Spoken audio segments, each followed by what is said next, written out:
bookworms, I'm Becca and today I'm coming at you with my September wrap up. In the month of September I read 6 books, 2 of which were graphic novels, so I think I had a pretty good reading month. 3 of the books were sent to me through the booktube tours, so there's giveaways attached to those ones and I'll talk about that a little bit more when I jump into those books. The first book I read this month was My Grandmother Asked Me to Tell You She's Sorry by Fredrik Backman. This is one of the books that I was sent for the booktube tour from Washington Square Press. That's the publishing company. And I really enjoyed this book. I gave it 4 out of 5 stars. It's about a little girl named Elsa, and she is very close to her grandmother, but when her grandmother becomes ill and ends up passing away, she gives Elsa a bunch of letters to give to people that the grandmother has wronged throughout her life to try to right those wrongs and apologize. And it sends Elsa on kind of a journey in her own backyard. I thought going into it she was going to go on this epic journey, but it really all had to do with people in their apartment building. Elsa got to know a little bit more about the people that she's lived with her entire life, and I thought that that was a really unique premise for the story. Fredrik Backman is a Swedish author, and I definitely never would have thought to pick up this book if I hadn't gotten it as part of the booktube tour. I'm really glad that I did because it opened my mind to a new style of writing that I ended up really enjoying. It's very fairy tale-esque, so I think that people who really enjoy fairy tales will really end up enjoying this book. Yeah, I really liked it. I'm so happy that I was able to get it. There's a giveaway associated with this book. It may or may not be over now. I hope it's not over, but I'll leave all of that information in the description below. The next book I read this month was Asking For It by Louise. I actually buddy read this with Aoife from Fred Weasley Died Laughing, and I was absolutely terrible to buddy read with this month.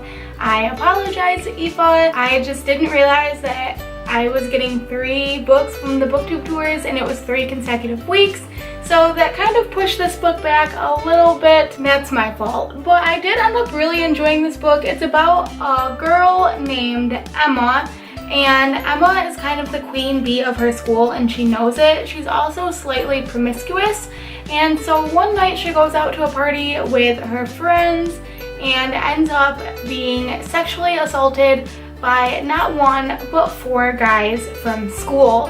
And of course they film it, they take pictures, and they post it all over social media. Because of Emma's past, people think that she was just acting out, that she was doing this and that, until she finally came forward and said, I think I was raped.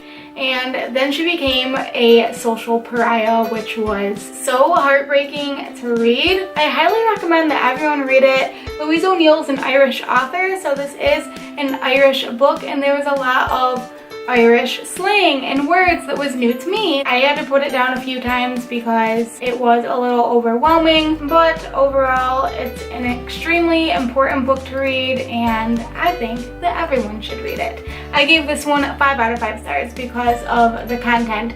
The story was sometimes slow, but I think that it's an important enough book to get 5 out of 5 stars easily. The next book I read this month was Dark Horses by Cecily von Ziegesar. She is the author of the Gossip Girls series, which I never read. I never really watched the show, but I was sent this for the booktube tour by Soho Teen in exchange for a review. There's a giveaway attached to this book as well, and I'll leave that information in the description below. This book is about a girl named Merritt, and she is kind of self-destructive to the point where she goes on an all-night bender the night before the SATs and ends up walking out.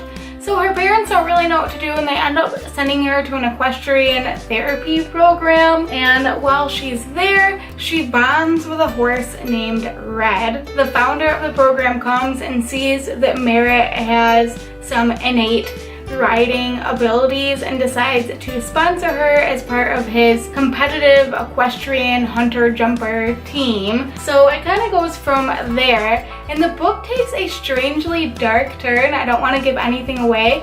The really unique thing is that it's from duo perspectives, and one of the perspectives is from the horse. And I think that it was done extremely well. I really enjoyed this book, but I had some issues with it. I ended up giving it like 3.7 out of 5 stars. I did do a review on this, and my grandmother asked me to tell you she's sorry, so I will leave those reviews linked somewhere if you want to hear a little bit more about what I have to say about this book. This is the first book that I've read that had to deal with horses.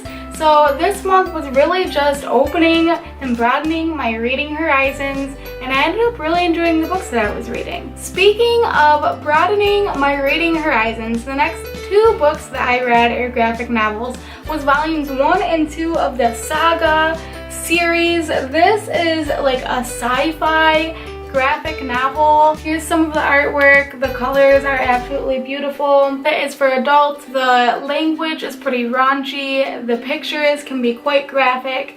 So keep that in mind when you're picking this up. On the back, it does say rated M for mature, like a video game or something. I gave both of these 4 stars, and I'm definitely looking forward to continuing on with this series. I am hooked. And the last thing I read this month was Forget Tomorrow by Pintip Dunn. I just did my review for this, and as I mentioned in there, this is the 3rd and final book I was sent this month as part of the booktube tour from Entangled Teen this time. And this is about a girl named Callie.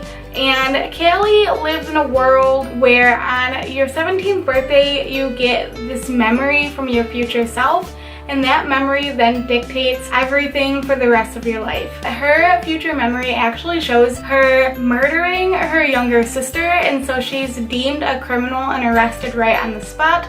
She doesn't understand how this could happen. The memories come with no context, and help comes from a very unlikely source of a former childhood friend that hasn't spoken to her in, I think, 5 years. So together they're kind of trying to figure out the truth behind this memory before it's too late and the memory becomes fulfilled.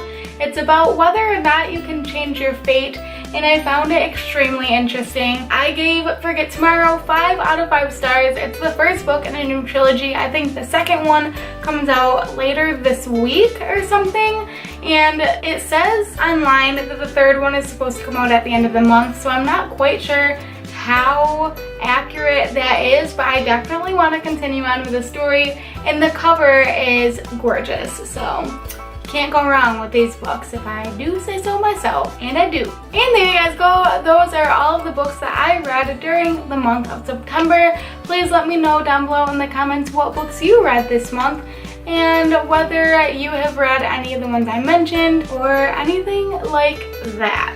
If you like this video, make sure to give it a big thumbs up and hit that subscribe button down below to see more bookish videos. That's all I got for you guys today. I'll see you next time.